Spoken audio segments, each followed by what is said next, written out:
इस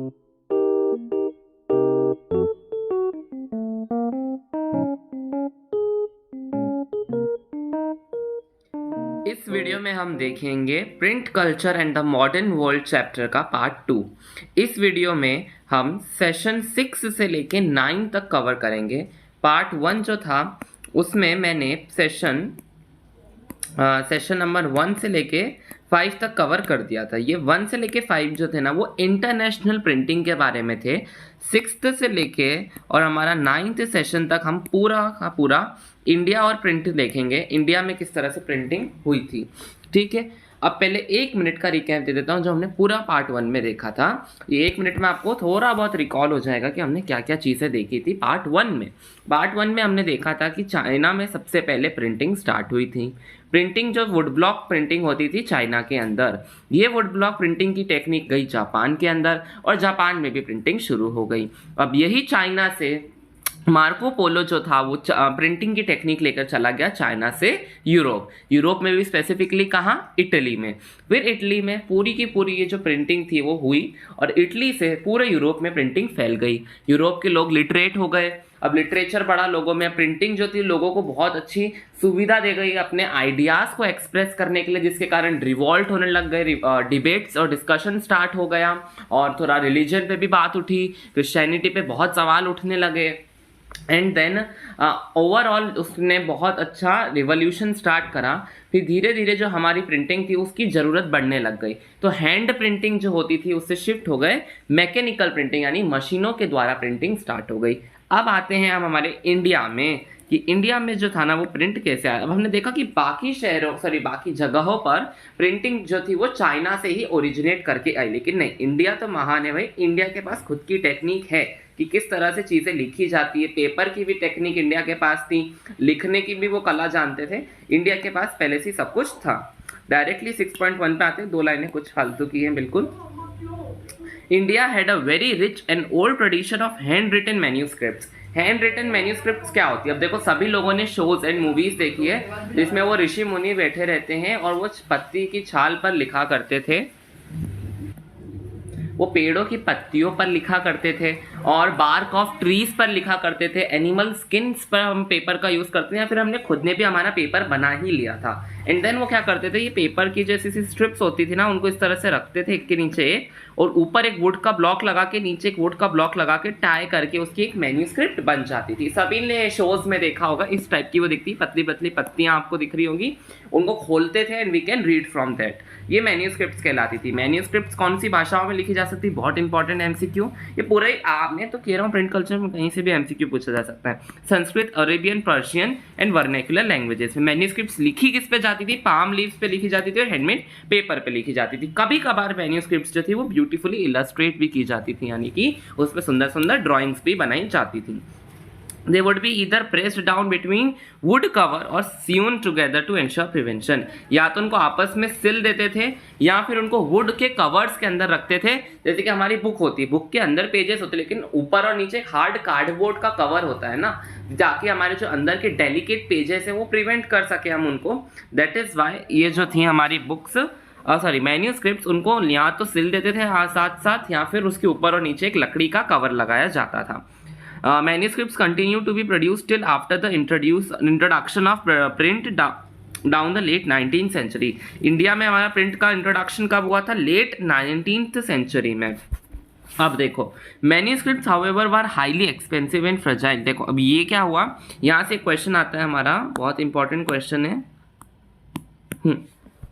यहाँ से हमारा क्वेश्चन आएगा, आई थिंक थोड़ा पेन छोटा ले लेते हैं, ब्लैक पेन हमारा सही रहेगा। यहाँ से हमारा क्वेश्चन क्या आता है, why we can't use manuscripts in our everyday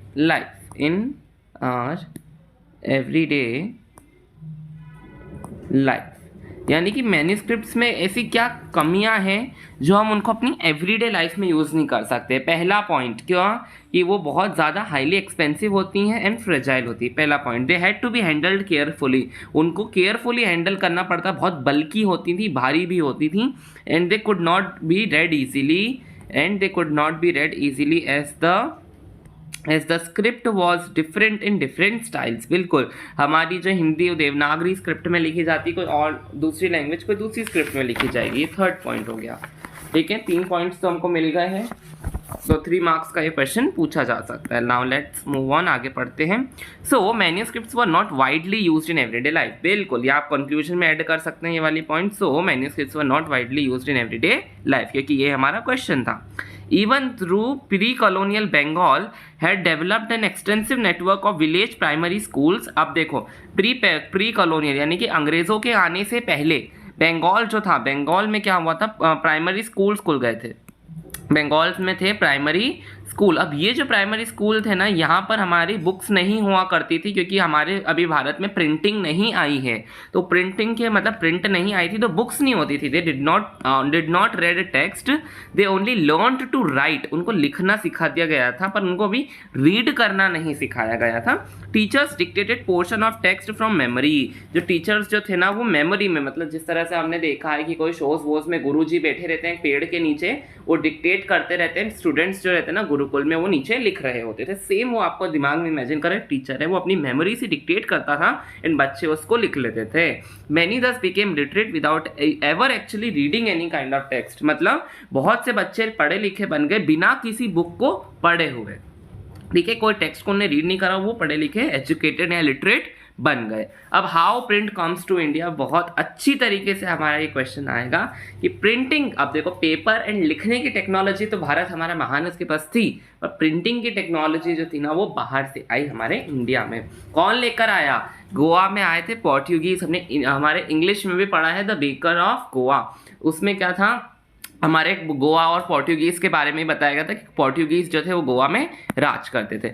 same to same question आता है, how print comes to India. अभी देखते हैं कितने पॉइंट्स मार्क होंगे। How print comes to India, ठीक है, ये क्वेश्चन आ सकता है, या फिर इसी का कुछ घुमा फिरा के क्वेश्चन पूछ लिया जाएगा। Let us mark the points. पहला point, The printing press first came to Goa with Portuguese missionaries। बहुत इंपॉर्टेंट, Portuguese missionaries उसको लेकर आए। First point, in the mid 16th century. आप चाहो तो लिख सकते हो, आपकी मर्जी, बाकी चलेगा। जो हमारा जिस्यूट प्रीस्ट से वो कोंकणी भाषा सीखे and print several tracts. Jesuit priests जो थे ना, उन्होंने कोंकणी भाषा सीखी, क्योंकि वहाँ पे कोंकण कोस्ट है ना नीचे गोवा के साइड पे, तो कोंकण कोस्ट के कारण वहाँ पे कोंकण भाषा बोली जाती, Konkani. And printed several tracts, वहाँ पे वो प्रिंट करा जाता था, क्योंकि प्रिंटिंग प्रेस लेकर आ गए थे हमारे पोर्टुगीज लोग।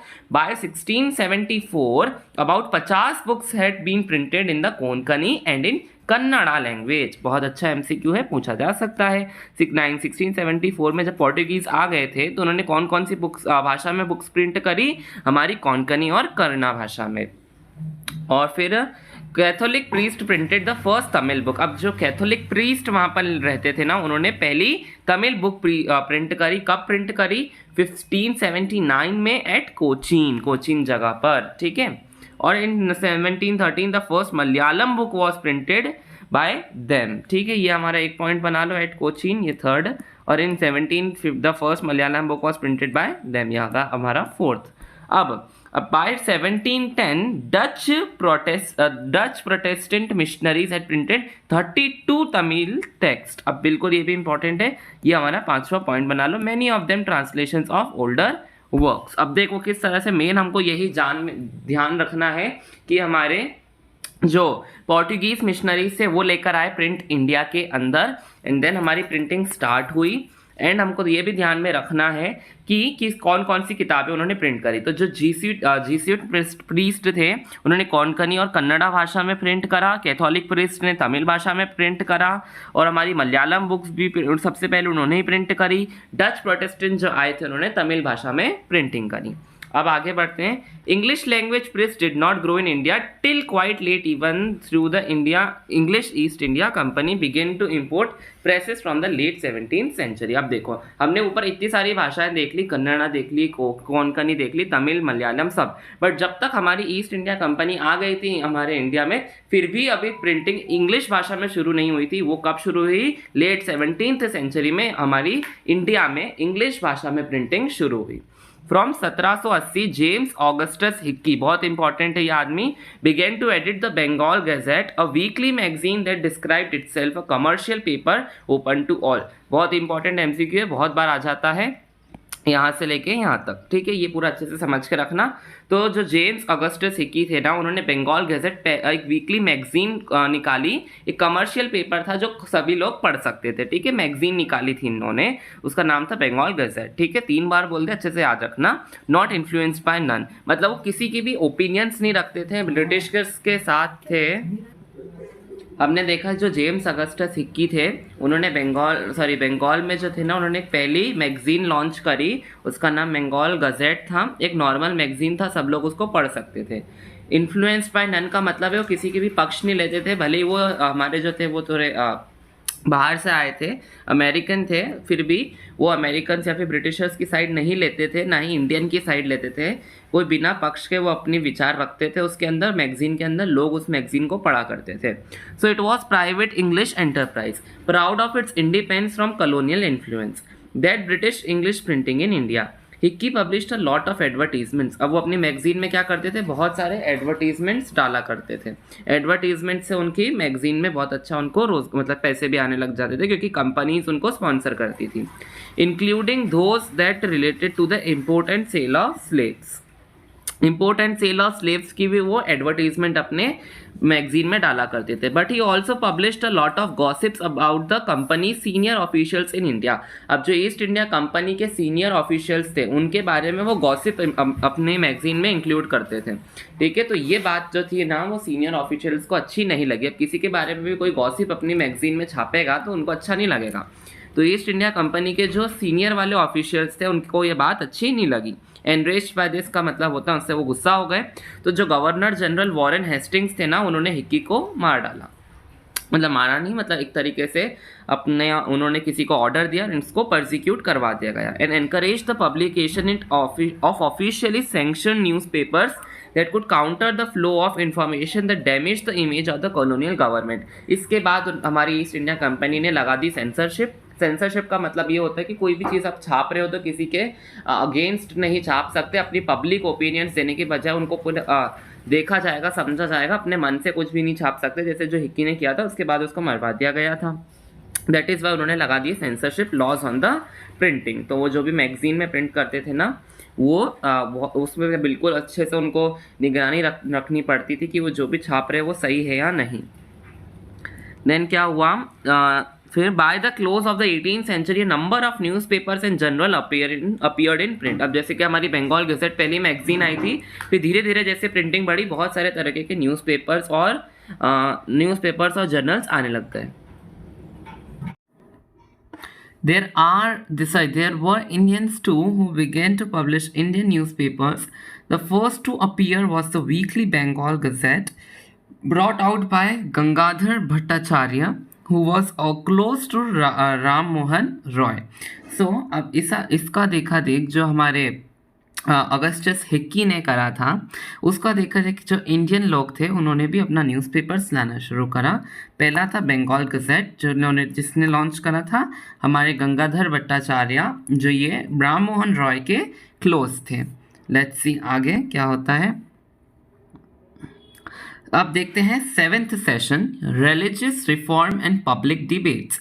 अब क्या हुआ, जिस तरह से हमने देखा था कि अगर प्रिंट की छूट मिलने लग जाती है तो लोग अपने मन में जो भी आइडियाज़ आते हैं उनको प्रिंट करना शुरू कर देते हैं। अब आइडियाज़ पे होते हैं डिबेट्स एंड डिस्कशन, क्योंकि अब कोई उस आइडियाज़ से सहमत रहेगा और कोई नहीं रहेगा, तो उस बारे में डिबेट्स एंड डिस्कशंस होते हैं। बिकॉज सम विल बी यहाँ हाँ कि सही बोल रहा है, कुछ बोलेंगे गलत, तो ये गलत और सही बोलने वालों के बीच में क्या होती है, डिबेट होती है।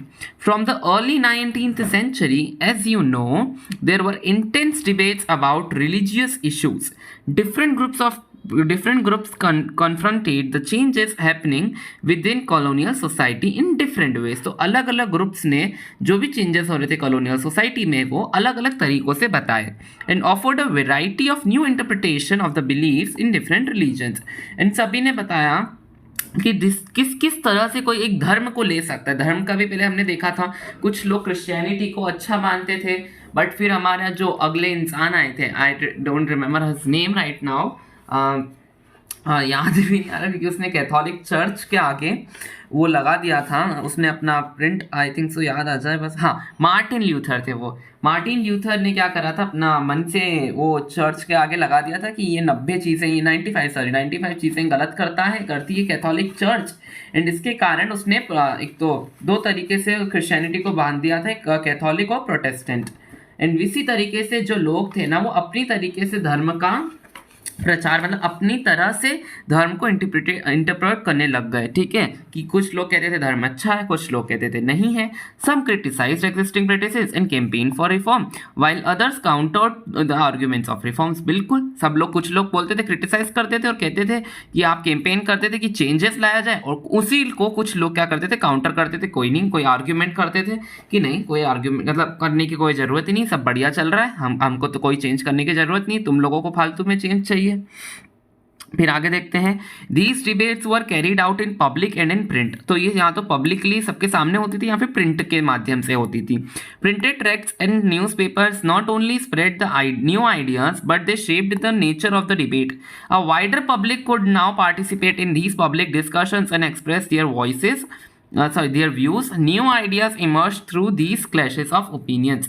अब जैसे कि अगर प्रिंट की बात चल रही है तो सबके सब लोग अपने आइडियाज डाल सकते हैं, एक वाइडर मतलब बहुत जो भी किसी के ख्याल हैं वो एक वाइडर रेंज ऑफ पीपल को बता सकता है, लोगों को अपने हामी भर सकता है, कि लोगों को अपने साथ में खड़ा कर सकता है। ठीक है, आगे देखेंगे। आगे इस पूरे पेज में से कोई क्वेश्चन नहीं है, अगले पेज में भी कोई क्वेश्चन नहीं है, सिर्फ और सिर्फ MCQs है। ठीक है, तो कहानी की तरह समझेंगे, मजा करेंगे कहानी में, देखते हैं आगे क्या होता है। 8th एंड 9th सेशन में भी अगर कुछ आएगा इंपॉर्टेंट 1 मार्क 2 मार्क्स का, तो मैं बता दूंगा। चलो अब आगे मजे करते हैं। This was a time of intense controversies between social and religious reformers and the Hindu orthodoxy over matters like widow immolation, monotheism, Brahmanical priesthood and idolatry. अब बहुत इंपॉर्टेंट है ये, जितनी भी टर्म्स मैंने अभी बोली ना, इन सभी के मैं एक एक करके मीनिंग्स बता रहा हूँ। वेट अ सेकेंड, हाँ तो ये सब देखो, अब इस समय क्या हो रहा था, लोग अपने मन से अपने आइडियाज दे रहे थे कि ऐसा होना चाहिए, ऐसा नहीं, वैसा होना चाहिए, वैसा करके लोग अपने अपने आइडियाज दे रहे थे। तो इसके कारण देखो, कुछ लोग उनको आइडियाज को अच्छे लग रहे होंगे, कुछ लोगों को बुरे लग रहे होंगे। तो जिन लोगों को अच्छे लग रहे थे वो आइडियाज, वो बुरे, जिन लोगों को बुरे लग रहे थे उन लोगों से कॉन्ट्रोवर्सी में, लड़ाई में भिड़ जाते थे। अब विडो इमोलेशन यानी कि जब किसी की एक औरत है, उसका पति मर जाता है, तो उस औरत के साथ जो अत्याचार होते हैं। मोनोथीज्म का मतलब होता है एक से ज्यादा भगवान की पूजा करना। ब्राह्मणिकल प्रीस्टहुड यानी कि जो ब्राह्मण होते थे वही सिर्फ प्रीस्ट की नौकरी कर सकते हैं और कोई नहीं। आइडोलेट्री का सबको पता है कि मूर्ति पूजा करना आइडोलेट्री कहलाता है, आइडल उस वर्ड से बना है आइडोलेट्री। तो अलग अलग जो हिंदू ऑर्थोडॉक्सी के ये सारे काम हुआ करते थे, मतलब हिंदू ऑर्थोडॉक्सी में ये सारी जितनी भी प्रैक्टिसेस हुआ करती थी, इसके खिलाफ लोग बोला करते थे। ठीक है, आगे देखो, in Bengal as the debate develop tracts and newspapers proliferated, circulating a variety of arguments to reach a wider audience. The ideas were printed in the everyday spoken language of ordinary people. अब क्या हुआ, इन्हीं के कारण debates जो थी ना वो बंगाल में प्रिंट होने लग गई न्यूज़पेपर्स में। न्यूज़पेपर्स में प्रिंट होती थी, इसके कारण वो जो भाषा होती थी ना वो नॉर्मल वर्नैक्युलर भाषा रखते थे। जैसे बंगाल में प्रिंट हो रही तो ऑफकोर्स बंगाली वहाँ की भाषा रही होगी। बंगाली में इसलिए प्रिंट करते थे तो क्योंकि बंगाल में रहने वाले सभी लोग बंगाली जानते हैं, सो दैट पीपल रिलेट कर पाएंगे कि क्या चल रहा है।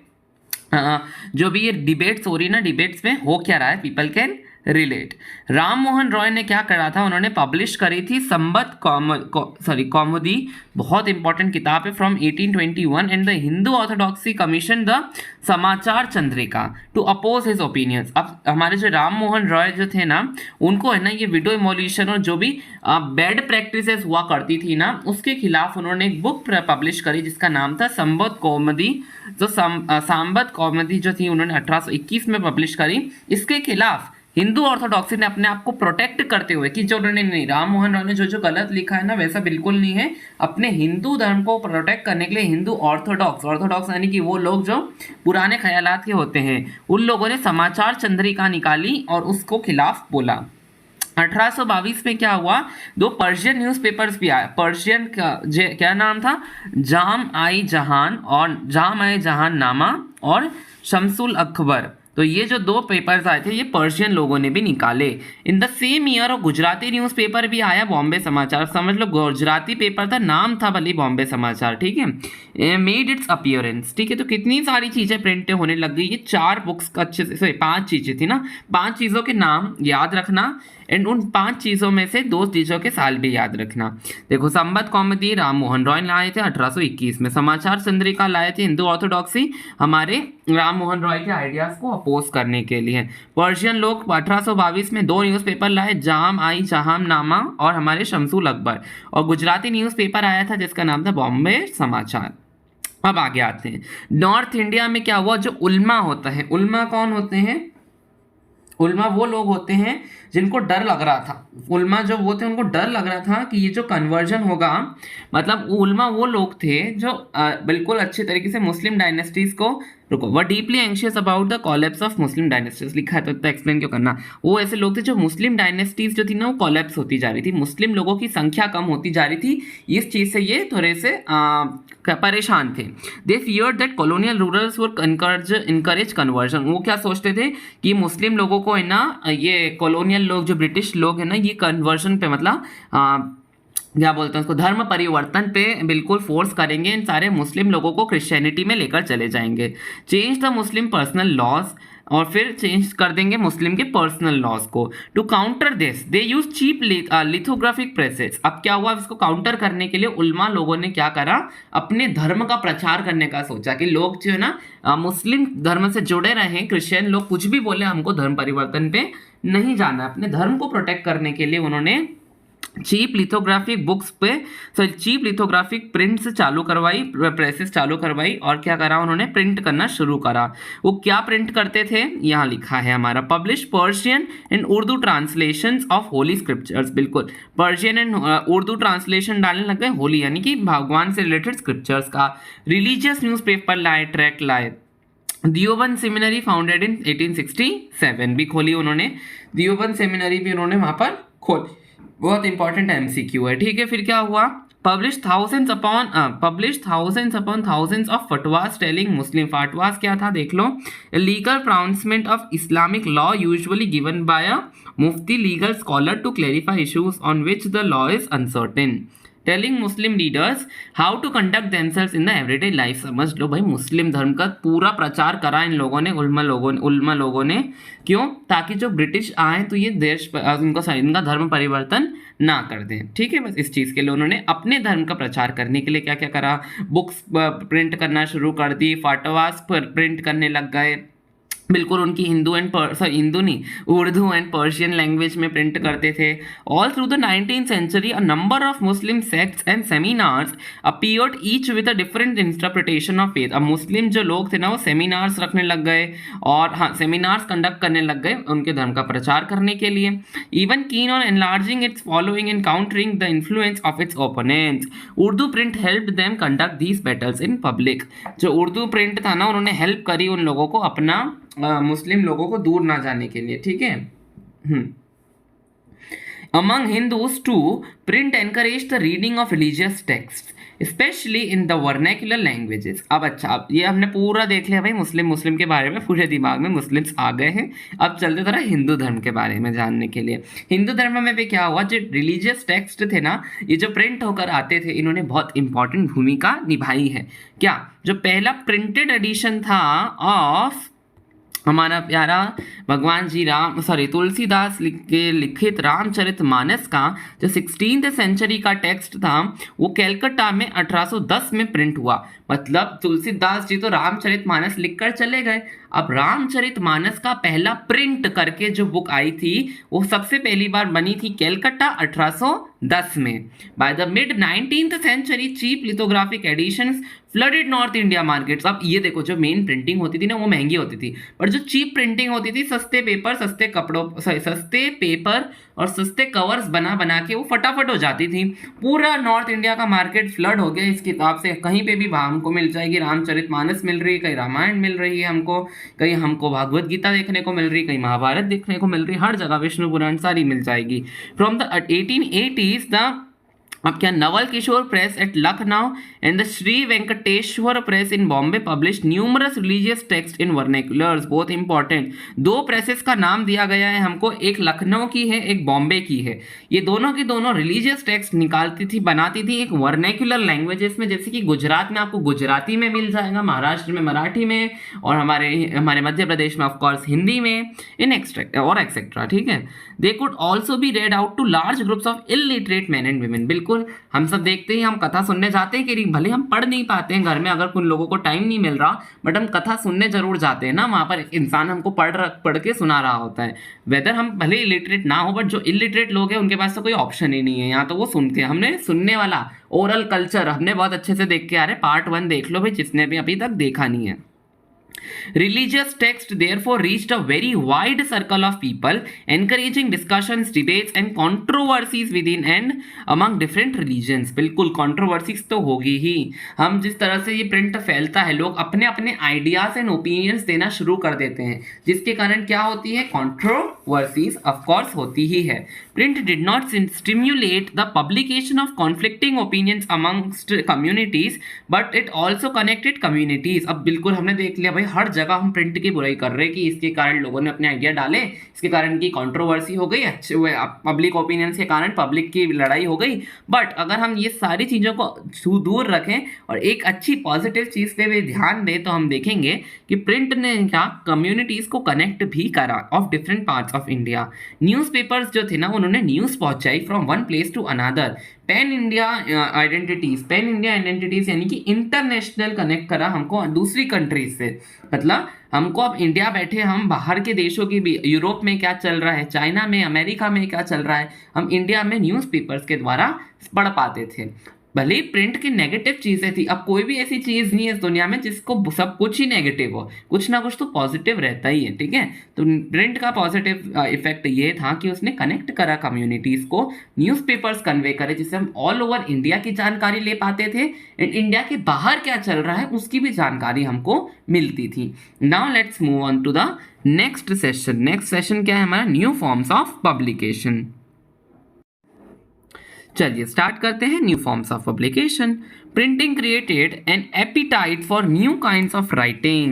As more and more people could now read, they wanted to see their own lives, experiences, emotions and relationships reflected in what they read. अब क्या होता है, देखो सबसे अच्छा यही एग्जाम्पल है। आप कोई भी बुक पढ़ते हो या नॉवेल पढ़ते हो, कभी ना कभी तो आपके जीवन में एक ऐसी नॉवेल आपके हाथ में लगेगी जब से लगता है ये तो मेरी कहानी है, सेम जिससे मैं गुजरा हूँ, सेम इसके लाइफ एक्सपीरियंसेस है, या फिर सेम ये इससे गुजर रहा है। दैट्स जिस तरह से प्रिंट की वो बड़ी, वही कहना चाह रहे हैं ना, न्यू फॉर्म्स ऑफ पब्लिकेशन। जिस तरह से प्रिंट डाइवर्सिफाई हुआ, लोग कैन रिलेट, ऐसा कुछ ना कुछ। अगर कोई नहीं पढ़ता है नॉवेल्स, तो it's a very nice hobby, हमेशा कोई ना कोई नॉवेल्स तो पढ़ते ही रहना चाहिए। अगर you are not able to opt for English novels, Hindi novels तो हमको रीड करना ही चाहिए।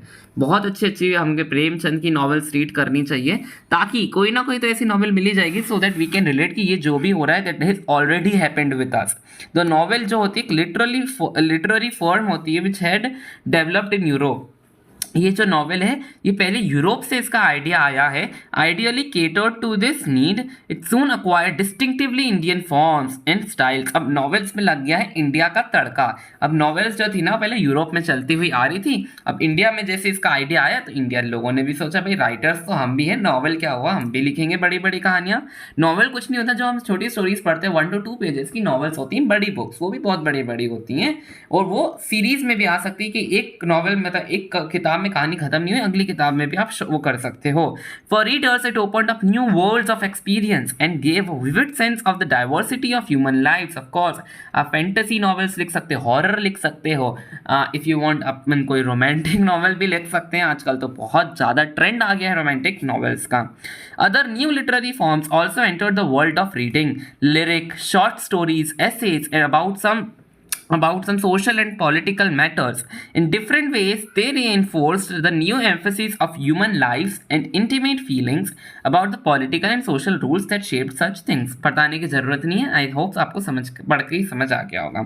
By the end of the 19th century, a new visual culture was taking shape. बिल्कुल, अब आता है, हमने प्रिंट कल्चर देख लिया, हमने ओरल कल्चर देख लिया, अब हम देखेंगे विजुअल कल्चर क्या है भाई। विजुअल कल्चर कुछ नहीं है, देखो अब जो इंडिया में ना बहुत बड़े बड़े पेंटर्स हुआ करते थे, उनकी जो पेंटिंग्स हुआ करती थी वो बहुत एक्सपेंसिव हुआ करती थी, बट उनको देखने में बहुत सुंदर लगती थी। अब ऑफकोर्स पेंटिंग्स जो रहती हैं वो बहुत सुंदर होती हैं। अब लोग चाहते थे काश ये पेंटिंग मेरे पास होती। अब रियल पेंटिंग तो वो खरीद नहीं सकता, बट उसकी जो पेंटिंग की प्रिंट है वो इंसान खरीद सकता है, जो वो सस्ते में आ जाएगी भाई। तो वो जो प्रिंट्स है ना, वो विजुअल कल्चर का टाइप बन गया। अब जो हम स्टोरीज प्रिंट करते थे उनके साइड में हम क्या फोटोज देखते हैं, जो भी हम शॉर्ट स्टोरीज पढ़ते हैं ना उसमें कभी कभार या फिर मोस्ट प्रोबेबली फोटोज भी होती है, ताकि वी कैन रिलेट कि चल क्या रहा है वहाँ पे, तो वहाँ पे फोटोज होती है। ये विजुअल कल्चर का पार्ट होती है। I hope you are understanding. पास में एक फोटो लगी हुई है, अभी हम फोटो भी देखेंगे। With the setting up of an increasing number of printing presses, visual images could be easily reproduced in multiple copies. Visual images भी मल्टीपल कॉपीज में प्रोड्यूस की जा सकती है। पेंटर्स जैसे कि Raja Ravi Varma produced images for mass circulation. Poor wood engravers who made wood block set up shop near the letter presses and were employed by print shops. जो पहले वुड ब्लॉक प्रेसेस चलती थे ना, पुअर लोग जो है ना वुड की कार्विंग करके वुड ब्लॉक प्रेसेस के लिए काम करते थे, अब उनको एम्प्लॉय कर लिया जाता था प्रिंट की शॉप में। चीप प्रिंट्स बनाई जाती थी जो कैलेंडर्स पे छपती थी, इजीली अवेलेबल हो जाती थी बाजार में। Could be bought even by the poor to decorate the walls of their homes. Of course अब कोई पुअर इंसान जो रियल ओरिजिनल प्रिंटिंग है, पेंटिंग तो बहुत महंगी आएगी, बट पेंटिंग का प्रिंट जो होता है वो पोस्टर में लगाकर हम हमारे घर की दीवारों को सजा सकते हैं। वो कभी कभार कैलेंडर्स में भी प्रिंट आती है। कैलेंडर्स जो रहते हैं उनके बॉटम में आपने देखा होगा। इस तरह से पुअर लोग भी अपने घरों को प्रिंट से सजाया करते थे। These prints began shaping popular ideas about modernity and tradition, religion and politics and society and culture. Of course, अभी जो प्रिंट और ड्राइंग है वो अलग अलग चीज़ को दर्शा सकती है। वो ट्रेडिशन को दर्शा सकती है, रिलीजन दिखा सकती है, पॉलिटिक्स दिखा सकती है, सोसाइटी एंड कल्चर के बारे में वो बिल्कुल बहुत सारे आइडियाज़ लेकर आ सकती है एक ड्राइंग या पेंटिंग। ऑफ कोर्स पेंटिंग के अंदर बहुत सारी चीज़ें हैं जो रिफ्लेक्ट करेगी वो। बाय द 1870s, अब 1870 आते हुए क्या हुआ, कैरिकेचर्स बनने लग गए, कार्टून्स बनने लग गए, were being published in journals and newspapers. Of course अभी भी आपने देखा होगा न्यूज़पेपर्स के नीचे ना हमारी क्या ये पॉलिटिक्स के कार्टून्स आते हैं जिसमें नेता वेता दिखाए जाते हैं कार्टून्स के शेप में, और वो जो भी फनी वे में उनको दिखाया जाता है। ठीक है, तो यही कैरिकेचर्स एंड कार्टून्स कहलाता है। कमेंट करते हैं लोग कि किस तरह से उन्होंने, समझ लो कोई नेता झूठा वादा करके चला गया तो उसको अलग अलग कार्टून्स में दिखाते हैं, गधे के ऊपर उसका सर लगा देते हैं, ऐसा ऐसा करके। So commenting on social and political issues, that's why. तो उसके पॉलिटिकल इश्यूज के ऊपर लोगों को कमेंट करते कार्टून्स बनाकर। सम caricatures ridiculed the educated Indians fascination with western tastes and clothes, with the others express the fear of social change. अब देखो जैसे कि जब क्या बोलते हैं ब्रिटिशर्स थे हमारे इंडिया में, तो कुछ इंडियंस ने एक्सेप्ट कर लिया था कि अब आ गए हैं ब्रिटिशर्स, अब हमको वेस्टर्न कल्चर अपना लेना चाहिए। अब जो नॉर्मल इंडियंस थे वो उन लोगों से डरते थे कि भाई देखो ये इंडियंस जो है ना एजुकेटेड हो गए, वेस्टर्न कल्चर अपना लिया है, और जो ऑर्थोडॉक्स इंडियंस होते थे ना उन लोगों को उससे डर लगता था। वो भी कार्टून्स में शो किया जाता है। There were imperial caricatures lampooning nationalist as well as nationalist cartoons criticising imperial rule. बिल्कुल ऐसे ऐसे कार्टून्स बनाए जाते थे जब हमारे नेशनल रिफॉर्मर्स जो इंपीरियल रूल को खराब करते हुए दिखा रहे हैं, यानी कि उसको हराते हुए दिखा रहे हैं, इस तरीके से कार्टून्स हमारे बनाए जाते थे। ये एक फोटो है, राजा रवि वर्मा ने बनाई थी, आई थिंक सो। ये भी हाँ, ये राजा रवि वर्मा की बनाई हुई पेंटिंग है, बहुत सुंदर पेंटिंग है।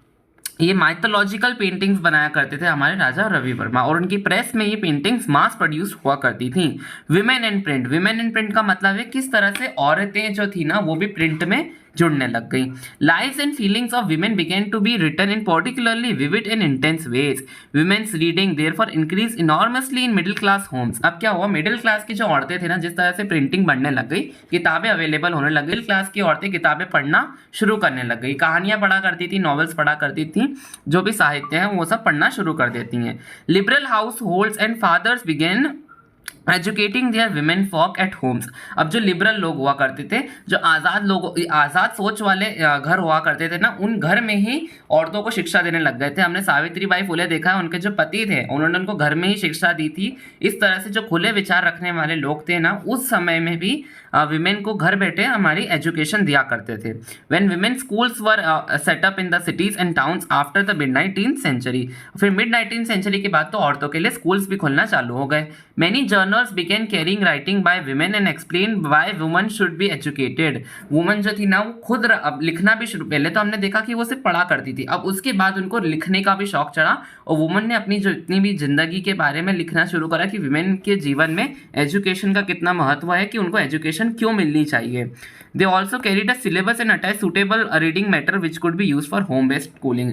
अब जो लोग विमेन को घर में ही पढ़ाया करते थे, उनके लिए भी सिलेबस आने लग गया, किताबें आने लग गई, ताकि वो भी प्रॉपर वे में आती थी कि इस तरह से आप उनको घर में पढ़ाया जा सकता है, अल्फाबेट्स, नंबर्स, उसका भी सिलेबस आने लग गया, ताकि घर में जो लोग विमेन को पढ़ाई करवा रहे हैं वो ईजिली करवा सकें। But not all families were liberal. But सारी फैमिलीज तो इतनी अच्छी होगी नहीं जो विमेन की जिंदगी पे इतना ध्यान देंगी, उनको एजुकेशन प्रोवाइड करेंगी। Conservative Hindus believe that a literate girl would be widowed and a Muslim fear that educated woman would be corrupted by reading Urdu romances. अब क्या हुआ, हिंदू लोग जो थे ना, वो सोचने लगे अगर विमेन अगर ज्यादा पढ़ लिख लेगी ना, ये आदमी को छोड़कर चली जाएगी और घर के बाहर जाकर अपने मन का अपना जीवन जीने लगेगी। मुस्लिम लोगों को ये डर था कि देखो, उर्दू जो बुक्स आती थी ना उर्दू की, वो मेनली रोमांटिक बुक्स हुआ करती थी। अब रोमांटिक बुक्स अगर एक मुस्लिम औरत पढ़ेगी तो ऑफ कोर्स उसके दिमाग में गलत ख्याल आने लगेंगे। तो मुस्लिम लोगों को डर लगता था कि जो वुमेन है वो उर्दू रोमांसेस को पढ़कर उनका दिमाग करप्ट हो जाएगा। हिंदू को लगता था अगर गर्ल जो है वो शिक्षा पालेगी तो वो अपने पति को छोड़कर इंडिपेंडेंट हो जाएगी, इसलिए सारे लोग विमेन को एजुकेशन नहीं देते थे। समटाइम्स रिबेल वुमेन डिफाइड सच प्रोहिबिशन। कभी कभार औरतों ने इस चीज़ के लिए लड़ाई लड़ी और अपने हक की एजुकेशन मांगी। We know that story of a girl in conservative Muslim family of North India who secretly learned to read and write in Urdu। अब ने कहानी इसमें एक एग्जाम्पल दिया गया एक औरत का, एक मुस्लिम फैमिली में वो पढ़ी बढ़ी और वो क्या करती थी, नॉर्थ इंडिया की वो लड़की थी, वो चुपचाप छुप के रीडिंग करती थी और लिखना उसने सीखा उर्दू भाषा में। उसकी फैमिली क्या चाहती थी कि वो सिर्फ अरेबिक कुरान पढ़े, लेकिन उसने उर्दू भाषा भी सीखी, क्योंकि उसको जो अरेबिक भाषा थी वो उसको समझ आती नहीं थी, बट उसको फोर्स करा जाता था कि वो अरेबिक भाषा ही सीखे। So she insisted on learning to read a language that was her own. क्योंकि मुस्लिम्स जो है वो उर्दू ज़्यादा बोलते थे, इसलिए वो चुपचाप से सीक्रेटली उर्दू भाषा को लर्न भी करती थी और लिखना भी सीख गई। In East Bengal in the early 19th century, या नाम था उनका रशुंदरी देवी, जो थी ना एक यंग मैरिड गर्ल थी in a very orthodox household. अब ये एक एग्जाम्पल था मुस्लिम लड़की का। मुस्लिम लड़की का क्या एग्जाम्पल था, उसकी फैमिली उसको फोर्स करती थी कि तुम अरेबिक भाषा सीखो, लेकिन उसने अपनी फैमिली को अपोज करा, उसने उर्दू भाषा सीखी, लर्न भी करा और लिखना भी सीखा। अब आते हैं सेकंड एग्जाम्पल पे। सेकंड एग्जाम्पल दिया हमको रशुंदरी देवी का। ये जो थी एक ऑर्थोडॉक्स हाउस होल्ड से, ऑर्थोडॉक्स यानी कि पुराने ख्यालात वाले घर से थी। इन्होंने चुपचाप से अपने किचन में बैठ के लर्न करा, लिखना और पढ़ना सीखा, एजुकेशन ली उन्होंने, और फिर धीरे धीरे वो किचन में उन्होंने सब कुछ लर्न करा छुप छुप के। She wrote her autobiography. फिर उसके बाद उन्होंने अपनी आत्मकथा लिखी। उनकी आत्मकथा का नाम था अमर जीबान। पूछा जा सकता है, बहुत इंपॉर्टेंट क्वेश्चन है। उनकी आत्मकथा का नाम था अमर जीबान। उन्होंने 1876 में ये पब्लिश करी थी। It was the first full length autobiography published in the Bengali language। Bengal के इतिहास में एक पहली इतनी बड़ी ऑटोबायोग्राफी थी जो एक औरत ने खुद ने अपने जीवन के ऊपर लिखी थी। 1876 में अमर जीबान लिखी थी रशुंदरी देवी ने, बंगाल की ये थी। ये पहली पहली आत्मकथा थी जो एक औरत ने लिखी थी बंगाल में। ठीक है, ये इंपॉर्टेंट था बहुत। Since social reforms and novels had already created a great interest in women's life and emotion, there was also an interest in what women would have to say about their own lives। अब क्या हुआ, जैसे जैसे कि पढ़ने का और लिखने का क्या बोलते हैं लोग, औरतों में ट्रेंड फैलने लग गया, तो धीरे धीरे लोग औरतें जो है ना अपने जीवन के बारे में लिखना शुरू कर देती हैं। From the 1860s, a few Bengali women like Kailash sorry Kailash Bashini Devi wrote books highlighting the experience of women. जो कैलाश बशीनी देवी थी ना, वो ऐसी किताबें लिखती थी जिसके अंदर जो विमेन हुआ करती थी, औरतों जो जिस तरह से जो एक्सपीरियंस करती थी, औरतें जिस तरह से चीज़ें एक्सपीरियंस करती थी, उनको वो लिखा करती थी। About how women were imprison at home, मतलब किस तरह औरतों पे अत्याचार होता था घर में, वो उसकी बातें लिखा करती थी। केप्ट इन इग्नोरेंस, यानी कि उन पे कोई ध्यान नहीं दिया जाता था, उनको साइड में पटक के रखते थे घर के कोने में, उसके बारे में वो लिखा करती थी। Forced to hard domestic labour and treated unjustly by the very people they served. अब क्या हुआ, जो क्या नाम था पूरा, कैलाश बशीनी देवी थी, वो लिखा करती थी ऐसी किताबें जो वुमेन एक्सपीरियंस करती थी अपने घरों में। वो घर में जिस तरह से बिल्कुल उनको घर के अंदर रखा जाता था, उनको इग्नोर किया जाता था, उनसे पहले बहुत ज़्यादा हैवी काम कराया जाता था, और वही लोग उनसे ढंग से बात नहीं करते थे जिनकी वो सेवा कर रही है। तो इन एक्सपीरियंसेस के बारे में कैलाश बशीनी देवी लिखा करती थी अपने किताबों में। ये भी एक बंगाल से रहने वाली औरत थी। फिर क्या हुआ, अब 1880, अभी तक हमने 1870 की बात करी, अब 1880 में क्या हुआ, महाराष्ट्र में भी लोगों ने लिखना शुरू करा। अभी हमने पूरा बंगाल के बारे में देखा, महाराष्ट्र में देखो क्या हुआ। ताराबाई शिंदे आई और पानदीता रामाबाई आई। इन दोनों ने क्या करा, passionate anger about the miserable lifes of upper class Hindu women, specially widows. अब इन्होंने क्या, देखो अपर क्लास हिंदू जो लोग रहते थे ना, जो विडोज हो जाती, अब जैसे समझ लो एक अपर क्लास फैमिली है, एक औरत का पति मर गया, अब वो विडो बन गई, उसके ऊपर जो उसके जीवन में जो उसको फिर बहुत बेकार तरीके से ट्रीट किया जाता था, उसकी पूरी एक तरीके से जीवन खराब हो जाता था। तो इस चीज़ से वो दोनों को गुस्सा आ गया, ताराबाई शिंदे और पांडिता रामाबाई को। तो उसके खिलाफ उन लोगों ने किताबें लिखना शुरू करा और लोगों तक पहुंचाई। A woman in a Tamil novel expressed what reading meant to a women who were so greatly confined by social regulations. अब तमिल में नीचे अगर हम आएंगे, तमिल वाली साइड में आएंगे, तो वो ऐसी किताबें लिखना शुरू कर दी जिसमें बताया जाता है, जैसे समझो एक स्टोरी है, उसमें एक वुमेन है जो इलिटरेट है, जैसे ही उसने पढ़ाई करी और जानकारी ली, उसकी जो जीवन में जो ट्रांसफॉर्मेशन आया, लोग इसके बारे में किताबें लिखती थी ताकि ज़्यादा जो वुमेन है ना, वो पढ़ाई लिखाई करना शुरू करे और अपने जीवन को सुधार सके। वो जानबूझ के ऐसी स्टोरीज लिखा करते थे जिसमें लिखा होता है कि एक अनपढ़ औरत है, उसने पढ़ाई करना शुरू करा, उसकी ज़िंदगी में पूरा चेंज आ गया। वो जानबूझ के ऐसी कहानियाँ लिखा करते थे जिससे जो औरत है वो बहुत ज़्यादा और बुक्स पढ़ने के लिए तैयार हो सकें। For various reasons my world is small, more than half my life happiness has come from books. बिल्कुल उन्होंने बोला है कि मेरा जीवन तो बहुत छोटा है, लेकिन मेरे जीवन में जो भी खुशियाँ आई वो इन छोटी छोटी किताबों के कारण आई। ये उन लोगों ने अपनी बुक्स में लिखना शुरू करा। अब उर्दू में हमने देख लिया, उर्दू की हमने एक एग्जाम्पल देख लिया, तमिल का देख लिया, बंगाली का देख लिया, मराठी का देख लिया। एक बार मैं फटाफट बता देता हूँ कि किसने कौन कौन सी किताबें लिखी थी, क्योंकि ये इंपॉर्टेंट है, अच्छे से याद रखना। अब हमने उर्दू में क्या एग्जाम्पल देखा था, उर्दू में हमने एक औरत का एग्जाम्पल देखा था, वो उसके फैमिली वाले उसको अरेबिक भाषा पढ़ने के लिए बोलते थे, लेकिन फिर भी उसने छुप छुप के उर्दू भाषा लर्न करा और बोलना सीखा। फिर हमने नाम था रशुंदरी देवी का एग्जाम्पल देखा था, वो किचन में चुपचाप छुप छुप के पढ़ती थी और उन्होंने पहली आत्मकथा लिखी थी अमर जीपान, वो ये दोनों बंगाल की थी। आगे बढ़ते फिर हम आते कैलाश बशीनी देवी, ये भी बंगाल की थी। ये विमेन के एक्सपीरियंसेस के बारे में लिखा करती थी कि किस तरह से विमेन को गंदी तरीके से ट्रीट किया जाता था उनके खुद के घरों में। फिर आई हमारी ताराबाई शिंदे और पंडिता रामाबाई, ये महाराष्ट्र की थी। इन लोगों को गुस्सा आ गया था क्योंकि जिस तरह से विडोज यानी कि वो औरतें जिनके हस्बैंड की डेथ हो जाती है, तो उन लोगों को गलत तरीके से ट्रीट किया जाता था, उन लोगों के खिलाफ ताराबाई शिंदे और पंडिता रमाबाई ने लिखा। फिर आते हैं हम तमिल में उन लोगों ने एक ऐसा एग्जाम्पल लिखते थे जिस तरीके से विमेन ने पढ़ाई करी और उसकी लाइफ ट्रांसफॉर्म हो गई। ये 4 एग्जाम्पल हमने देखे, अच्छे से इनको लर्न कर लेना। और फिर आते हैं हम, देखो हमने 4 भाषाएं तो देख ली, उर्दू, तमिल, बंगाली, मराठी। अब हिंदी प्रिंटिंग जो थी ना, वो भी सीरियसली अब शुरू हो गया। अब देखो हमने चारों लैंग्वेजेस देख ली, अब देखना क्योंकि जो हिंदी प्रिंटिंग थी ना, वो इनके बाद शुरू हुई थी। पहले ही हमारी उर्दू, तमिल, बंगाली, मराठी में प्रिंटिंग चालू हो गई थी, हिंदी प्रिंटिंग थोड़ी बाद में आई थी। वो कब आई थी? 1870s में आई थी। Soon a large segment of it was devoted by the education of women. अब बिल्कुल हिंदी प्रिंटिंग में भी किस में ध्यान दिया जाता था? विमेन एजुकेशन में। In the early 20th century, journals written for and sometimes edited by women became extremely popular. They discussed issues like women's education, widowhood, widow remarriage, and the national movement. Some of them offered household and fashion lessons to women and brought entertainment through short stories and serialized novels. अब देखो जैसे Hindi printing शुरू हो गई ना, तो Hindi printing में भी किन चीज़ों पे ध्यान दिया जाता था? हिंदी प्रिंटिंग में मेनली विमेंस के एजुकेशन, औरतों की शिक्षा पे ध्यान दिया जाता था। विडोहुड यानी कि वही अगर कोई औरत का पति मर गया तो उसके साथ जो भी ज़िंदगी में जिस तरह से बुरी तरीके से व्यवहार किया जा रहा है वैसा नहीं किया जाना चाहिए। मतलब उनके हक के लिए किताबें लिखी जाती थी। विडो रीमैरिज अगर ऐसा हो गया तो उसकी वापस से शादी करा दी जाए, ऐसे आज़ाद ख्यालों के बारे में किताबें लिखी जाती थी।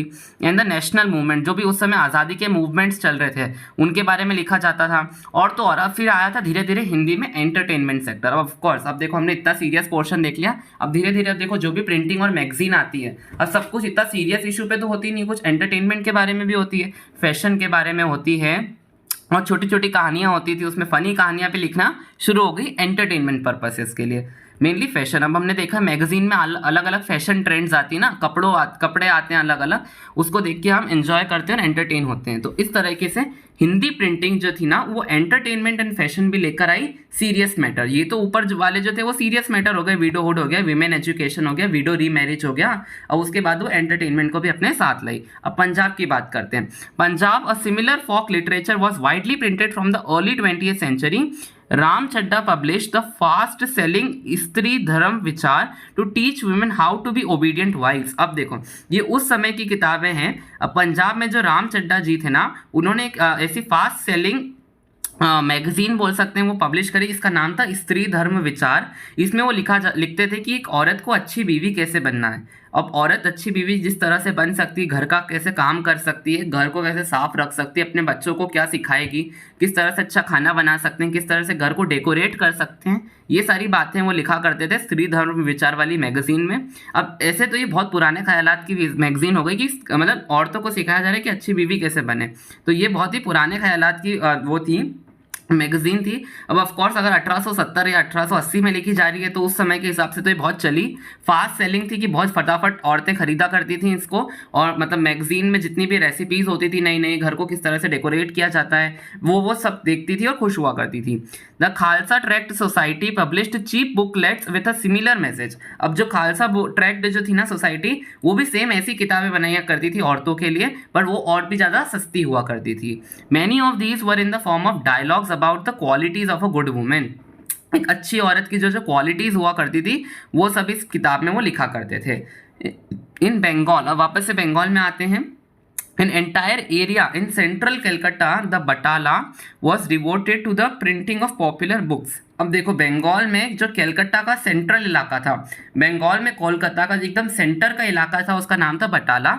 इस पूरे एरिया को प्रिंट करने के लिए काम कर दिया, मतलब पूरे एरिया में प्रिंटिंग हुआ करती थी बस पॉपुलर बुक्स की। Here you could buy cheap editions of religious text. और अब यहाँ पर समझ लो कोई ऐसी जगह है जहाँ पे प्रिंटिंग बहुत ज़्यादा हो रही है तो ऑफकोर्स वहाँ पे जो किताबें मिलेगी उसके प्राइस सस्ते हुआ करेंगे। तो वहाँ पे जो रिलीजियस टेक्स्ट होते हैं जैसे कि महाभारत हो गई, रामायण हो गई, ऐसी बड़ी बड़ी किताबें भी सस्ते फॉर्म में हमको मतलब सस्ती में मिल जाती थी, और स्क्रिप्चर्स भी मिल जाया करते थे। As well as literature that was considered obscene and scandalous. ऐसी ऐसी किताबें भी मिल जाती थी जो कंट्रोवर्सी से रिलेटेड। आप देखते हैं कि कुछ कुछ ऐसी किताबें लिख देते हैं राइटर जो किसी को हर्ट कर सकती हैं, किसी लोगों के लिए किसी टाइप के लोगों को अच्छी नहीं लगती है। पर आप चाहो तो आप अगर बेटाला वाले रीजन में जाओ कलकत्ता के तो हमको वो वाली किताबें भी मिल जाएगी। अब लेट 19th century आते आते a lot of these books were being profusely illustrated with woodcuts and colourful lithographs. अब देखो ढेर सारी किताबें हैं और कुछ किताबों को जैसे कि अब बिक नहीं रही, अगर उनको अपनी किताब को अलग बताना है तो वो क्या करते थे, बुक को डेकोरेट करना शुरू कर दिया, वुड की कटिंग्स लगाए कर इलस्ट्रेशन ड्राइंग्स बना के लोगों ने अपनी बुक्स को और सुंदर बनाया ताकि और लोग अट्रैक्ट हों और ज़्यादा लोग आकर उनकी किताबों को खरीदें। क्योंकि किताब बहुत सारी 100 किताब है, लेकिन अगर सामने वाले को अपनी किताब बेचनी है तो उसको अपनी किताब को सुंदर बनाना पड़ता है, जिसके कारण वो अपनी किताबों में ड्राइंग्स बनाना शुरू कर दिया, बॉर्डर लगानी शुरू कर दी, अलग अलग कलर का यूज़ करने लग गए। इसके कारण वो जो बायर होता था उसी आदमी की किताब खरीदता था। पेडलर्स वो लोग होते हैं जैसे कि ट्रेन में सबने सफ़र करा है, ट्रेन में जो लोग बेचने आते हैं ना अपनी चीज़ें, वो चलते हुए बिल्कुल उनकी जो दुकान का सामान है वो अपने गले में टांग लेते हैं या फिर कुछ लेकर आते हैं सामान अपने साथ। तो पेडलर्स वो लोग होते हैं जो कुछ किताबें लेकर अपने साथ चलते थे और चलते चलते वो अपना सामान बेचते हैं। Peddlers took the Battala publication to homes, वो अलग अलग घर जाते थे वो चल के कि आप ये वाली किताब ले लीजिए, नई आई है। Enabling women to read. अब बिल्कुल अब जैसे क्योंकि वो विमेन को घर से बाहर जाने नहीं देते थे, इसलिए वो घर घर जाके किताब बेचते थे, इसलिए मेनली विमेन जो थी ना वो पेडलर से किताबें खरीदा करती थी। अगर किसी आदमी को किताब लेनी है तो वो तो मार्केट जाके लेकर आ सकता है, बट अगर विमेन को किताब चाहिए अब उसको तो घर से बाहर निकलने नहीं देते थे, तो पेडलर घर घर जाके किताब बेचते थे। इसलिए पेडलर से औरतें मेनली औरतें किताबें खरीदा करती थी और वो अपने फ्री टाइम, लीजर टाइम का मतलब होता है फ्री टाइम में किताबें पढ़ा करती थी जब भी उनको फ्री का टाइम मिलता था। Print and the poor people, अब हमने बहुत औरतों के बारे में देखा, अब आते हैं गरीब लोगों के बारे में। अब जैसे ही प्रिंटिंग फेमस हुई तो गरीब लोगों ने क्या क्या करा, अब हमको वो देखना है। औरतों वाला अच्छे से पोर्शन पढ़ लेना, सीबीएसई और बोर्ड एग्जाम में औरतों के पोर्शन से बहुत आता है, बिकॉज विमेन एजुकेशन पे बोर्ड बहुत ज़्यादा फोकस कर रहा है। Very cheap small books were brought to market, अब देखो पुअर पीपल ऐसे होते जो सस्ती से सस्ती किताब भी नहीं खरीद पाते थे, इसलिए उन लोगों के लिए और ज़्यादा एकदम लो कॉस्ट, एक दो मतलब 5 पैसे 10 पैसे की किताबें बनाना शुरू कर दी ताकि पुअर से पुअर पीपल भी किताबें खरीद पाए। Cheap, very cheap and small books, छोटी छोटी किताबें बनाई जाती थी उन लोगों के लिए, वह brought to market in the 19th century, 19वीं सदी से उन लोगों के लिए काम करना शुरू करा। मद्रास टाउन में क्या हुआ था, and sold at cross roads allowing poor people travelling to markets to buy them. Madras town में ये सब शुरू हुआ था। पब्लिक लाइब्रेरीज खोली गई थी, were set for the early 20th century, expanding the access to books. अब लाइब्रेरीज खुल जब गई, तो लाइब्रेरीज जब खुल जाती ना तो एक इंसान जाता है लाइब्रेरी और वो वहाँ से बुक को इशू कर सकता है, यानी बुक को वहाँ से लेके अपने घर ला सकता है, घर में पढ़कर वापस लाइब्रेरी में रख देगा। तो लाइब्रेरी जो होती है ना बहुत सस्ती हुआ करती हैं, तो पुअर लोग क्या मेनली लाइब्रेरीज से किताबें पढ़ा करते थे और लाइब्रेरीज फटाफट जल्दी खुलने लग गई थी, पब्लिक लाइब्रेरीज ढेर सारी इंडिया में। These libraries were located mostly in cities and town. Mostly जो लाइब्रेरीज होती थी ना वो शहरों और टाउन्स में खुलती थी, and at times in prosperous villages. अब जो बड़ी बड़े गांव थे ना वहाँ पर भी लाइब्रेरीज खुलने लग गई, बट स्मॉल गांव में तो ऑफकोर्स लाइब्रेरी खुलना बहुत ही रेयर देखा जाता है। For rich local patron setting up a library was a way of acquiring prestige. अब जो अमीर लोग थे ना वो अपनी अपनी खुद की लाइब्रेरी डाल लेते थे ताकि जो भी ना मतलब वो अपने आप का वो बताने के लिए। अब जैसे कि अगर उस जमाने में रिच पेट्रन अगर अपनी लाइब्रेरी खोल लेते हैं तो वो उनके ना एकदम शान और शौकत को और बढ़ा देता है कि देखो ये बड़े आदमी है, इनकी लाइब्रेरी भी खुद की लाइब्रेरी है। तो वो अमीर लोग अपनी खुद की प्रेस्टीज दिखाने के लिए लाइब्रेरियाँ खोल लिया करते थे। वो लाइब्रेरी खोलने के चक्कर में पुअर लोगों की बड़ी मदद हो जाती थी। From the late 19th century issues of caste discrimination began to be written down about in many printed tracts and essays. Of course अब पुअर लोग जो है ना उनमें कास्ट बेस्ड डिस्क्रिमिनेशन, धर्म के आधार पर भेदभाव बहुत किया जाता है। इसके कारण 19वीं सदी में ना किताबें लिखी गई थी कास्ट बेस्ड डिस्क्रिमिनेशन के बारे में कि जो हमारी जात के आधार पर भेदभाव किया जाता है वो बिल्कुल सही नहीं है, और इसके बारे में किताबें लिखना शुरू हो गई। ज्योतिबा फुले जो थी एक Maratha pioneer of low caste protest movements wrote about the injustice of the caste system in the Gulamgiri 1871। बहुत इंपॉर्टेंट, ज्योतिबा फुले ने किताब लिखी थी गुलामगिरी 1871 में उन्होंने ये किताब लिखी। इसके अंदर उन्होंने लिखा था कि किस तरह से हमारे जात के आधार पर भेदभाव किया जाता है। बिल्कुल बहुत इंपॉर्टेंट किताब है, ज्योतिबा फुले ने लिखी थी। किताब का नाम है गुलामगिरी। उन्होंने कौन से साल में लिखी थी, 1871। किताब में क्या लिखा था, कास्ट सिस्टम के अकॉर्डिंग डिस्क्रिमिनेशन होता है लोगों के अंदर, मतलब लोगों के बीच, में लिखा था। अब 20वीं सदी आ गई, B R Ambedkar. Of course हम सभी को पता है बी आर अम्बेडकर ने जो छोटी कास्ट वाले लोग होते हैं ना उन लोगों के लिए बहुत ही अच्छे अच्छे कदम उठाए। ये भी महाराष्ट्र के रहने वाले थे। और ईवी रामस्वामी नायकर इन मद्रास, ये इंपॉर्टेंट है। देखो ज्योतिबा फुले मद्रास नहीं महाराष्ट्र की थी, बी आर अम्बेडकर भी महाराष्ट्र के थे, और रामास्वामी नायकर जो थे वो मद्रास के थे। बेटर नोन एज पेरियार, उनका इतना अजीब सा नाम था इसके कारण उनको प्यार से लोग पेरियार बुलाया करते थे। Wrote powerfully on caste and their writings were read by people all over India. अब बी आर अम्बेडकर और पेरियार जो थे ना वो लिखा करते थे कास्ट सिस्टम के बारे में, और पूरे भारत के लोग इनकी लिखी गई चीज़ों को पढ़ते थे, क्योंकि बी आर अम्बेडकर बहुत ही ज़्यादा वेल नोन और फेमस आदमी थे, तो उनकी लिखी हुई चीज़ पूरे भारत में लोग सब पढ़ा करते थे। Local protest movements and sect also created a lot of popular journals and tract criticizing ancient scriptures and envisioning of new and just future. बिल्कुल इंपॉर्टेंट है, वो जिस तरह से किताबें लिखा करते थे उसमें नए विचार लिखा करते थे। तो जो लोग हुआ करते थे वो नए विचार के लिए लड़ाई करने लगे कि हमको ये पुरानी थिंकिंग भूल के नए विचारों को अपना लेना चाहिए। Workers in factories were too overworked and lacked the education to write much about the experiences. अब जो वर्कर्स हुआ करते थे, पुअर लोग क्या मेनली फैक्ट्री में वर्कर्स हुआ करते थे, उनको इतना सारा काम होता था कि वो कभी भी उनको इतनी एजुकेशन मतलब, और वो पढ़े लिखे भी नहीं हुआ करते थे, इसलिए वो कभी भी खुद की किताबें नहीं लिख पाए जिसमें वो खुद के एक्सपीरियंस लिख सके। अब हमने देखा कि जो वुमेन थी उन्होंने भी एंड में खुद की आत्मकथाएं लिखना शुरू कर दी, अपने जीवन के बारे में लिखना शुरू कर दिया था। बट जो वर्कर थे ना उनमें बहुत ओवर काम करवाया जाता था, तो वो इतने एजुकेटेड भी नहीं थे कि वो खुद की किताबें लिख सके। बट हमारे जो काशी बाबा काशी बाबा थे, कानपुर के मिल वर्कर थे। उन्होंने एक पब्लिश करी छोटे और बड़े का सवाल in 1938 to show the link between caste and class exploitation. But फिर भी काशी बाबा नाम के जो एक इंसान थे, कानपुर के मिल वर्कर थे, वो भी उन्होंने थोड़ा बहुत टाइम निकाला होगा कहीं से, उनमें थोड़ी बहुत एजुकेशन थी। उन्होंने किताब लिखी छोटे और बड़े का सवाल इन 1938। इस किताब में उन्होंने लिखा कि किस तरह से कास्ट यानी कि जाति और क्लास यानी कि किस तरह से कोई अमीर या गरीब, इन दोनों में जो भेदभाव किया जाता है ना, अमीर गरीब और जात के आधार पे, तो इन लोगों के लिए उनको इंसाफ दिलाने के लिए उन्होंने किताब लिखी छोटे और बड़े का सवाल। और कौन से साल में लिखी? 1938 में। किसने लिखी थी? काशी बाबा।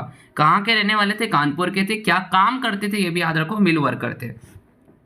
फिर क्या हुआ? The poems of another Kanpur mill worker who wrote under the name of Sudarshan चक्र बिटवीन 1935 एंड 1955। अब देखो, जो कुछ राइटर्स या फिर कुछ लेखक जो होते हैं ना, खुद का असली नाम रिवील नहीं करते थे और कुछ नकली नाम लेकर बैठते थे। और नकली नाम था एक आदमी का, सुदर्शन चक्र नाम था उनका। वो पोएम लिखा करते थे। 1935 से 1955 तक उन्होंने बहुत सारी पोएम्स लिखी। Were brought together and publish in a collection called सच्ची कविताएं। अब उन्होंने इतनी सारी 1935 से 1955 तक उन्होंने बहुत सारी कविताएं लिखी, तो इन सभी कविताओं का कलेक्शन बनाया गया है। जैसे उन्होंने 10 कविता लिखी होगी, तो उन 10 कविता को एक बुक में रखा और उस बुक का नाम रख दिया सच्ची कविताएं। 1930s में Bangalore cotton mill worker set up libraries to educate themselves. अब बेंगलोर में क्या हुआ था? मिल वर्कर, जो लोग एजुकेटेड नहीं हुआ करते थे, मिल में काम करते थे, समझ जाओ वर्कर कितने एजुकेशन होगी, तो उन लोगों के लिए लाइब्रेरी खोल दी ताकि लाइब्रेरी में जाके वो किताबें पढ़े और एजुकेशन ले सकें। Following the example of Bombay workers. Bombay में भी बिल्कुल ऐसे ही हुआ था। इसका एग्जाम्पल उन लोगों ने बेंगलोर में लिया था। These were sponsored by social reformers who tried to restrict excessive drinking among them. देखो, अब ये किसने दिया था? Social reformers. अब देखो, लाइब्रेरी खोली, इतना आसान नहीं लाइब्रेरी खोलना, एक बड़ी सी बिल्डिंग बनाना, उसके अंदर बुक्स को खरीदना, बहुत पैसे वाला काम है ये। तो सोशल रिफॉर्मर इस चीज़ को स्पॉन्सर करते थे। स्पॉन्सर करना है नहीं, पैसे देना।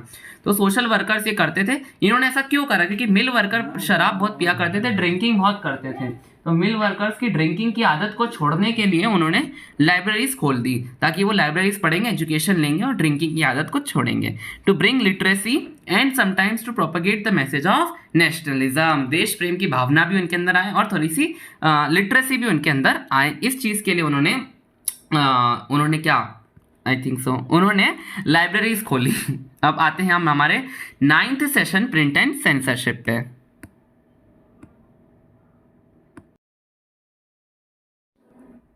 9th सेशन शुरू करने से पहले मैं सोच रहा हूँ कि शायद आपको पूरा चैप्टर समझ आ रहा होगा। विमेन वाला सेक्शन बहुत ज़्यादा इंपॉर्टेंट है। बोर्ड एग्जामिनेशन विमेन एजुकेशन में बहुत फोकस करता है। सो आप प्लीज़ उस वाले सेक्शन को अच्छे से देख लेना। एंड आई थिंक सो मैंने 30 मिनट्स में बिना सांस लिए, बिना रुके पढ़ा दिया। तो आप चाहो तो वीडियो को स्लो कर सकते हो या फिर पॉज करके पढ़ सकते हो। एंड अगर आपको फास्ट लग रहा हो तो कमेंट में बता देना। So I will speak slowly because it's like जब वो लिंक बन जाती है ना एक बार, सो इट्स लाइक कि non stop I am just चालू हो जाता है, उसको पॉज करना बहुत मुश्किल हो जाता है मेरे लिए। सो दैट्स वाई बहुत ज़्यादा फास्ट हो गया था 8th session, I think so, according to me. बाकी आप लोग बताइएगा। प्रिंट एंड सेंसरशिप देखते हैं। प्रिंट एंड सेंसरशिप का मतलब है, देखो प्रिंटेड तो हमको पता है, सेंसरशिप का ये मतलब होता है कि प्रिंटिंग हम कर रहे हैं अपने मन से, कुछ भी प्रिंट कर सकते हैं हम, लेकिन जब सेंसरशिप लग जाती है ना तो एक पर्टिकुलर रूल्स एंड लॉज आ जाते हैं कि हम जो भी प्रिंट कर रहे हैं ना, अगर वो इस रूल्स के अगेंस्ट है तो वो प्रिंट नहीं हो सकता। जैसे कि अगर हम प्रिंट में सेंसरशिप में डाल दें कि कुछ भी गंदी वल्गर लैंग्वेज यूज़ नहीं कर सकते प्रिंट में, तो हम कभी भी अपने जो भी प्रिंट करने जा रहे हैं अगर उसमें एक भी वल्गर लैंग्वेज का पार्ट हुआ, कोई वर्ड, तो वो प्रिंट हटा दिया जाएगा, उस पूरी बुक को बैन कर सकते हैं। ये होते हैं सेंसरशिप लॉज। कभी कभार ये लॉज अच्छे होते, कभी कभार बेकार। ये सेंसरशिप लॉज अगर मोस्टली हमारे ब्रिटिशर्स ने लगाया था कि अगर कोई भी इंडियन ने अपनी नेशनलिस्ट भावना को जागरूक करने वाली किताब लिखी तो वो बैन हो जाएगी। कितना गलत उन्होंने बोला था कि नेशनलिस्ट भावना अगर आपने ऐसी कोई भी जनरेट करने वाली बुक है तो वो हम बैन कर देंगे, तो कितना गलत था। तो कभी कभार सेंसरशिप लॉज बुरे इंटेंशन से भी लगाए जा सकते हैं, कभी कभार अच्छे इंटेंशन से भी। तो before 1798 the colonial state under the East India company was not too concerned with censorship. अब 1798 के पहले जो थी ना ईस्ट इंडिया कंपनी या फिर जितने भी ब्रिटिशर्स थे वो इंडिया में आ चुके थे, तो वो इतने ज़्यादा कंसर्न नहीं थे सेंसरशिप के बारे में। उन्होंने सोचा था जो भी चल रहा है इन लोगों को तो प्रिंटिंग ही नहीं मालूम, तो अभी सेंसरशिप लॉज लगाने की जरूरत नहीं, बिल्कुल बिना कोई सेंसरशिप का मामला चल रहा था। Strangely sorry Its early measures to control printed matter were directed against Englishmen in India who were critical of company misrule and hated the actions of particular company officers. The company was worried that such criticisms might be used by its critics in England to attack its trade monopoly in India. ये जो part है ना वो इतना ज़्यादा important तो है नहीं, इसलिए हम आते हैं सीधे नेक्स्ट पार्ट पे. बट ये जो भी कहना चाह रहे हैं मैं एक बार वापस बता देता हूँ. Strangely its early measures to control printed matter were directed against Englishman in India were critical of company misrule and hated the actions of particular company officers. अब ईस्ट इंडिया कंपनी जो थी ना वो कुछ ऑफिशियल्स का जो भी काम चलता था ना उससे पर्टिकुलरली हेट करती थी. तो वो जिस तरह से काम कर रहे थे उन लोगों के लिए वो चाहती थी कि सेंसरशिप लॉस लगा दिए जाए. बट अगर ये बात इंग्लैंड में पता चल जाती कि ईस्ट ब्रिटिश ऑफिशियल्स खुद ही के काम से अच्छे खुश नहीं है तो ये क्रिटिक्स पैदा कर देते थे. और अगर वो ऐसा कुछ हो जाता तो वो इंग्लैंड से जो भी सामान इधर आ रहा था उसकी ट्रेड में फर्क आ सकता था. ठीक है, ये बताना चाह रहे हैं. By the 1820s Calcutta supreme court passed certain regulations to control press freedom and the company began encouraging publication of newspapers that would celebrate British rule. अब देखो 1820 अभी तक 1798 तक कोई सेंसरशिप नहीं थी. बट 1820 में क्या हुआ, जो कलकत्ता की सुप्रीम कोर्ट थी ना उसने लगा दिए ऐसे कुछ law, certain regulations, rules and regulation लगा दिए जो प्रेस की फ्रीडम को कंट्रोल करने लग गए कि प्रेस अपने मन से कुछ भी नहीं छाप सकता, उसकी फ्रीडम को कंट्रोल करने लग गए. और जो कंपनी थी ना वो एनकरेज करने लग गई पब्लिकेशन जो ब्रिटिश रूल को सेलिब्रेट करती है, यानी कि जो ब्रिटिश रूल को बताती है, ब्रिटिश रूल को एनकरेज करती है, वो जो है ना ब्रिटिश लोग पब्लिश करने लग गए. 1835 में क्या हुआ, faced this with urgent petitions by editor of English and vernacular newspapers. Petitions जारी करे गए थे इस लॉ के बारे में. पेटिशंस वो तब हम राजी करते हैं, मतलब हम पेटिशन तब देते हैं कोर्ट में जब हमको कोई लॉ अच्छा नहीं लगता और हम लॉ को चेंज करना चाहते हैं या फिर कोई नया लॉ डालना चाहते हैं, लॉ में कुछ हमको सजेशन देनी होती, तब पेटिशन जारी किया जाता है. तो कुछ इंग्लिश एडिटर्स के द्वारा पेटिशन जारी करा गया था कोर्ट में कि ये गलत बात है, आप सिर्फ ब्रिटिश रूल के बारे में लिखवाना चाहते हैं, हमको कोई फ्रीडम ऑफ प्रेस ही नहीं है. इन वर्नेकुलर न्यूज़पेपर्स के लोगों ने भी ये डाला petition. Government general Bentinck agreed the revise press laws. अब फिर वो एग्री कर दिया, ठीक है हम वापस से प्रेस लॉज को रिवाइज करेंगे. थॉमस मैक्यूले, हमने नाम पहले भी सुना है इनका, लिबरल कॉलोनियल ऑफिशियल जो थे, formulated new rules that restored the earlier freedoms. बिल्कुल, ये जो थॉमस मैक्यूले थे ना लिबरल थे, आज़ाद ख्यालों वालों के, मतलब भले ये ब्रिटिश ऑफिशियल होके भी अच्छे थे दिल के, इसके कारण उन्होंने जैसे पहले रूल्स थे ना सेम वैसे कर दिए. इतना सारा फ्रीडम ऑफ प्रेस जो था ना जो छीन लिया गया था वो वापस से दे दिया. आफ्टर द रिवॉल्ट ऑफ 1857, बहुत इंपॉर्टेंट है, क्लास 7th या 8th में हम पढ़ के आए revolt of 1857. The attitude to freedom of the press changed and raised Englishman demanded a clamp down on the native press. अब रिवॉल्ट ऑफ 1857 में ना प्रेस का बहुत बड़ा हाथ था. मतलब प्रेस जो थी ना वो लोगों को मोटिवेट करती थी रिवॉल्यूशन के लिए, मतलब लड़ाई के लिए. इसके कारण जो इंग्लिश मैन थे ना उनको आ गया गुस्सा और उन्होंने जो नेटिव प्रेस जो इतनी अच्छे से चल रही थी ना उस पर क्लैम्प डाउन यानी कि उसको रोक लगाने की इच्छा करी. As vernacular newspaper became assertively nationalist the colonial government began debating measures of strengthened control. अब जिस तरह से वर्नेकुलर न्यूज़ पेपर्स जो थे ना वो देश प्रेम की भावनाएं छाप रहे थे, लोगों के अंदर देश प्रेम की भावना आ रही थी, वो रिवॉल्यूशंस करे जा रहे थे. इसके कारण जो कॉलोनियल गवर्नमेंट के ऑफिशियल्स थे ना वो चाहते थे कि इस पे कंट्रोल लगाया जाए. 1878 में वर्नेकुलर प्रेस एक्ट लॉन्च करा, बहुत इंपॉर्टेंट एक्ट है. मॉडल किसने किया था, Irish press, modelled on the Irish press laws जो उन्होंने पहले डाले थे. It provided that the government with extensive rights to censor reports and editorials in the vernacular press. वापस से सेंसरशिप लॉस लगा दिए गए. From now on the government kept regular track of the vernacular newspapers published in different provinces. अब government जो ना बिल्कुल अच्छे से ध्यान रखती थी कि क्या प्रेस हो रहा है, क्या प्रिंट हो रहा है जगह जगह, और उस पर सुपरविजन रखा करती थी कि क्या मतलब कोई गलत चीज़ या फिर देश प्रेम की भावना ज़्यादा प्रिंट तो नहीं करना है, कोई प्रमोट तो नहीं कर रहा है कि रिवॉल्यूशन करो. When a report was judged at sorry, as seditious, the newspaper was warned, and if the warning was ignored, the press was liable to be seized and the printing machinery confiscated. अगर देखो, अगर जैसे कि कोई newspaper ने छापा कि देखो आज हम यहाँ रिवॉल्यूशन करेंगे, ब्रिटिशर्स को वगैरह वगैरह उनके खिलाफ लिखा, तो पहले जो है ना गवर्नमेंट उसको वार्निंग देगी, और अगर उसके बावजूद उसने वापस से ऐसी चीज़ प्रिंट करी तो उसकी प्रिंटिंग कंपनी को बंद भी करा जा सकता है. Despite repressive measures, nationalist newspapers grew in numbers in all parts of India. इसके बावजूद जो थे न्यूज़पेपर्स वो चलते गए भारत में, बहुत सारे नेशनलिस्ट न्यूज़पेपर्स बने. दे रिपोर्टेड ऑन कॉलोनियल मिसरूल यानी कि जिस तरह से गलत तरीके से राज करते हैं ब्रिटिशर्स हमारे यहाँ पर, उसके बारे में लिखा उन लोगों ने. एंड एनकरेज नेशनलिस्ट एक्टिविटीज़, और नेशनलिस्ट यानी कि देश प्रेम वाली भावनाओं की चीज़ों एक्टिविटीज़ को उन्होंने एनकरेज करा. Attempts to throttle nationalist criticism provoked militant protest. अब इसका ये जो काम कर रहे थे कि किस तरह से नेशनलिस्ट मूवमेंट्स के लिए प्रिंटिंग करे जा रहे थे ना, उसको उन्होंने प्रोवोक करा, गुस्से में लाए, मिलिटेंट लोगों को गुस्सा आने लग गया. This in turn led to a renewed cycle of persecution and protest. Persecution यानी मारना.